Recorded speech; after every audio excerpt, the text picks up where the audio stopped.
Pilkhana tragedy, বিস্ফোরক মামলায় নতুন মোড়, আসামির তালিকায় শেখ হাসিনা সহ একাধিক হেভিওয়েট।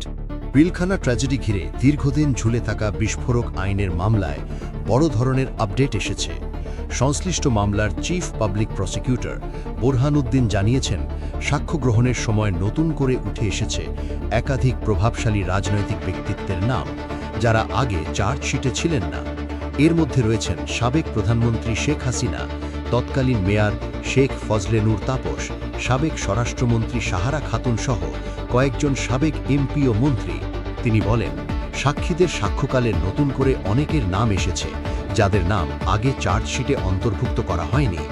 আইন অনুযায়ী এসব নাম অন্তর্ভুক্ত করার সুযোগ রয়েছে, তবে এ বিষয়ে এখনই বিস্তারিত কিছু বলতে চাই না।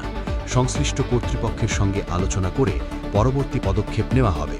আইন সংশ্লিষ্ট সূত্রগুলো বলছে, পিলখানা বিদ্রোহের ঘটনায় বিস্ফোরক দ্রব্য আইনে দায়ের করা মামলায় সাবেক প্রধানমন্ত্রী শেখ হাসিনা, সাবেক স্বরাষ্ট্রমন্ত্রী সাহারা খাতুন, সাবেক মেয়র শেখ ফজলে নূর তাপস, সাবেক এমপি জাহাঙ্গীর কবির নানক সহ আওয়ামী লীগের একাধিক হেভিওয়েট নেতাকর্মী আসামির তালিকায় যুক্ত হতে পারেন। বিষয়টি ইতোমধ্যেই রাজনৈতিক অঙ্গনে ব্যাপক আলোচনা সৃষ্টি করেছে। 2009-এর রক্তাক্ত অধ্যায়। 2009 সালের 25 ও 26 ফেব্রুয়ারি দাবি দেওয়ার নামে পিলখানায় তৎকালীন বাংলাদেশ রাইফেলসের কিছু সদস্য বিদ্রোহ শুরু করেন। পরিস্থিতি দ্রুত ভয়াবহ রূপ নেয়। তাদের গুলিতে 57 জন সেনা কর্মকর্তা সহ মোট 74 জন নিহত হন। দেশ জুড়ে নেমে আসে শোক ও স্তব্ধতা। এটি ছিল স্বাধীনতার পর দেশের অন্যতম ভয়াবহ ট্র্যাজেডি। হত্যা মামলার বিচার সম্পন্ন হলেও বিস্ফোরক আইনের মামলাটি প্রায় 17 বছর ধরে বিচারাধীন অবস্থায় রয়েছে, যা নিয়ে ক্ষোভ ও প্রশ্ন দুটোই রয়েছে জনমনে। বিচারিক অগ্রগতি কোথায় দাঁড়িয়ে? বর্তমানে কেরানীগঞ্জ কেন্দ্রীয় কারাগারে স্থাপিত অস্থায়ী আদালতে ঢাকার বিশেষ ট্রাইব্যুনাল 1-এর বিচারক ডক্টর মোহাম্মদ আলমগীরের আদালতে মামলাটির বিচার চলছে। সর্বশেষ 29 জানুয়ারি 2 সেনা কর্মকর্তা সাক্ষ্য দিয়েছেন। পরবর্তী সাক্ষ্য গ্রহণের তারিখ ধার্য হয়েছে 26 ফেব্রুয়ারি। এ পর্যন্ত 1345 জন সাক্ষীর মধ্যে 302 জনের সাক্ষ্য গ্রহণ সম্পন্ন হয়েছে।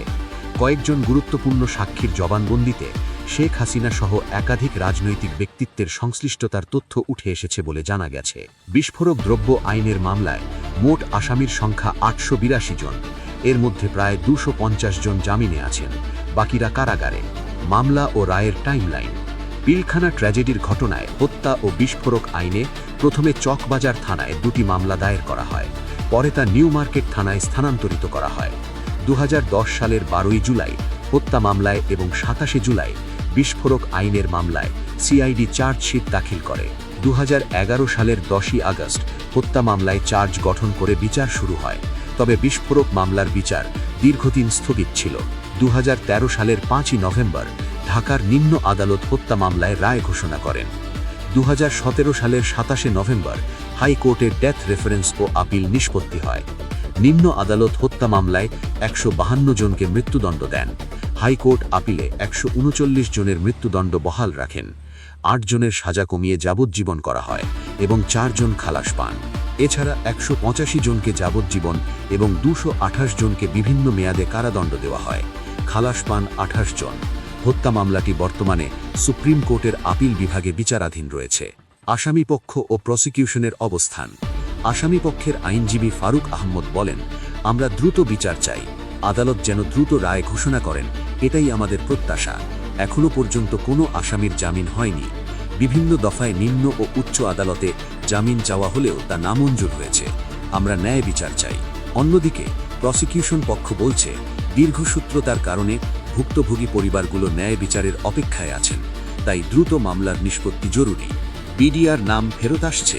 চিফ পাবলিক প্রসিকিউটর বোরহানুদ্দিন আরও জানান, নতুন প্রেক্ষাপটে নতুন গণতান্ত্রিক সরকারের সময় বিডিআর শব্দটি আবারও উচ্চারিত হচ্ছে। ঊর্ধ্বতন কর্তৃপক্ষের নির্দেশনা অনুযায়ী বিজিবির নাম বিডিআর হিসাবে ফেরত যাওয়ার বিষয়েও আলোচনা রয়েছে। তিনি বলেন, এটি অনেকের দীর্ঘদিনের প্রত্যাশা ছিল। সব মিলিয়ে পিলখানা ট্র্যাজেডির বিস্ফোরক মামলায় নতুন করে রাজনৈতিক মাত্রা যোগ হয়েছে।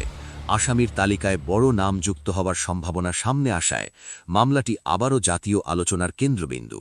এখন সবার নজর আদালতের পরবর্তী পদক্ষেপের দিকে।